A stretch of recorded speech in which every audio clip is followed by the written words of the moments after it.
On y va. Merci à Pierre Suesser et aux organisateurs de ce beau forum de m'avoir invité à y prononcer quelques mots, me faire une petite place dans le programme. Ça me fait très plaisir d'avoir l'occasion en effet d'insister sur quelques points qui me soucient beaucoup en ce moment.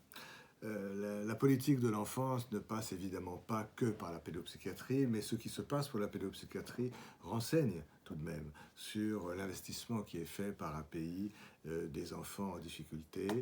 L'éthique d'un pays se mesure toujours à l'aune de l'attention qu'elle accorde à ses membres les plus vulnérables et il est clair que les enfants en difficulté psychique, en souffrance psychique, font partie de ces membres les plus vulnérables. Alors voilà, je pense qu'être pédopsychiatre aujourd'hui est le plus beau métier du monde et en même temps, comme on dit, la pédopsychiatrie traverse une crise d'une intensité extrême absolument sans précédent. Et dans ces moments-là, on vit parfois des choses paradoxales. D'un côté, en ce qui me concerne, depuis quelques mois, j'ai été nommé conseiller expert auprès de la Cour des comptes pour essayer de voir quels étaient les dysfonctionnements et les difficultés de la pédopsychiatrie, des coûts, des dysfonctionnements divers, et nous tombons sur des désastres incroyables. Aucune gouvernance de la pédopsychiatrie n'est possible, alors même qu'aucune instance de nos administrations n'est capable même de dire quel est le nombre de pédopsychiatres aujourd'hui qui exercent en France. Et d'un autre côté, c'est dans des moments comme ça très difficiles. Serge Lebovici m'avait donné l'exemple de la capacité de rebondir dans les moments les plus difficiles. C'est dans ces moments les plus difficiles qu'on peut avoir aussi des expériences innovantes, des créneaux à saisir. Et personnellement, je suis vraiment très heureux l'année dernière d'avoir pu fonder l'Institut contemporain de l'enfance, c'est-à-dire un espace visant à penser le soin psychique, le prendre soin des bébés, des enfants et des adolescents, en référence à la psychanalyse, à la psychopathologie, à la pédagogie et aux arts et à la culture. Voilà, donc d'un côté le pire, de l'autre côté des choses très exaltantes. C'est vrai que c'est compliqué de vivre ces moments-là. Mais ce sur quoi je voudrais insister, c'est une évolution conceptuelle depuis quelques années. Il y a longtemps déjà, dans les années 90, quand Serge Lebovici, que je viens de citer, m'avait proposé d'être son conseiller au niveau de la WIPAD. La WIPAD, c'était l'Association mondiale de psychiatrie du bébé, World Association of Infant Psychiatry and Allied Disciplines. Et c'est cette année-là, dans les années 92 ou 13, je crois, que la WIPAD est devenue la WAME, World Association of Infant Mental Health, c'est-à-dire le passage de la psychiatrie à la santé mentale. Et là, je crois qu'il y a un danger et il faut bien le pointer. La psychopathologie, la psychiatrie, les troubles psychiques sont des entités repérables. La santé mentale est un concept flou, un concept extensif. Il n'y a pas de limite. Quand on est en bonne santé mentale, on peut toujours vouloir être en meilleure santé mentale. Il n'y a pas de limite claire à ce concept.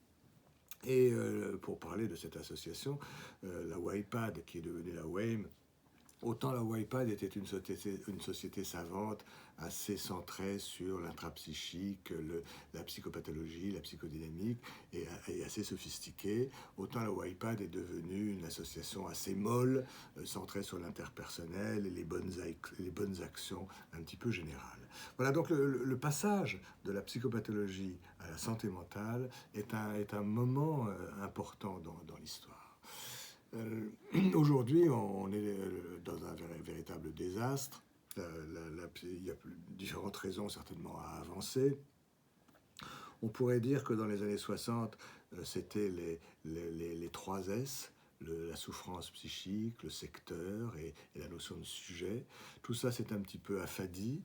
On ne parle guère de souffrance psychique, on parle de symptômes à raboter et d'adaptation. La notion de secteur s'est un petit peu essoufflée, comme on le sait, et la notion de sujet s'est estompée, même si le sujet ne disparaît pas, on en parle moins.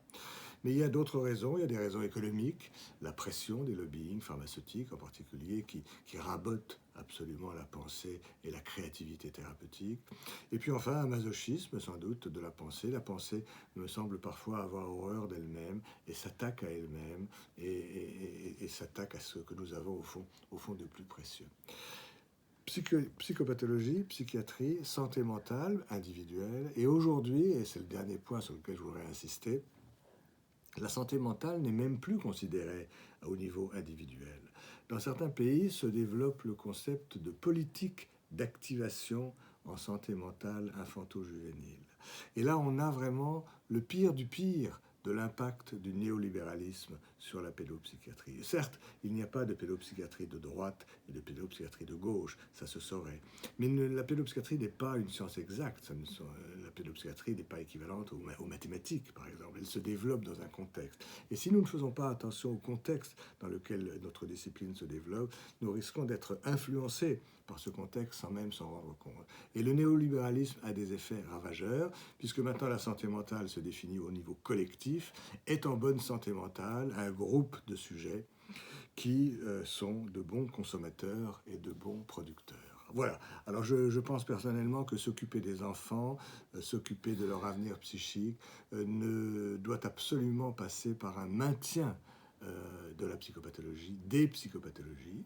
La psychopathologie n'est pas que psychanalytique, il y a aussi une psychopathologie de l'attachement, il y a une psychopathologie systémique et familiale, il y a une psychopathologie cognitive, il y a une psychopathologie développementale, mais nous devons absolument nous accrocher à ce concept de psychopathologie qui est un trésor, qui essaye de nouer les facteurs internes, la part personnelle de l'enfant et la part externe de l'environnement pour donner du sens aux symptômes. Et si chercher à donner du sens aux symptômes d'un sujet est ringard, alors ringard je souhaite rester, car c'est comme ça que je conçois mon métier et c'est comme ça, je crois, qu'on peut venir en aide aux enfants et à leurs familles. Merci beaucoup de votre attention.